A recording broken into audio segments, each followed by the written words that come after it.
DIY beer gone wild. So last semester, my college roommates and I decided it was finally time to upgrade from drinking cheap beer to making our own. You know, for the experience, and because we heard you could make stronger stuff for less money. We borrowed a bunch of questionable equipment from my friend Steve's cousin who totally knew what he was doing, and watched about half of a YouTube tutorial before getting distracted by a squirrel outside. Still, how hard could it be? We mixed everything together, dumped in what we thought was yeast, it might have been baking powder, and left the whole thing in the closet under some laundry for 2 weeks.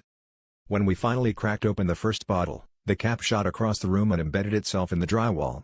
We all got super excited. If it was that explosive, it had to be good, right? The first sip was more like a punch than a drink.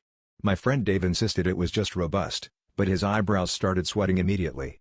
As a joke, we poured some into the blender because we wanted to see if it would make a beer smoothie. Weird thing, once we hit the power button, the blender didn't just blend, it sounded like it was trying to take off. It ran for 30 minutes straight, and when we finally unplugged it, it kept going for another 10. Things got even weirder after that. Our electric kettle started whistling every time someone opened the fridge. The toaster would only work if we set a pint of the beer next to it. The microwave began to display cryptic messages like help and no more. At one point, I swear I saw Steve's laptop charging whenever the beer was within 5 feet. We realized we hadn't just made beer, we created some kind of high-octane liquid power source. My roommate suggested we sell it to Elon Musk, but we were afraid he'd just use it to launch a car into orbit.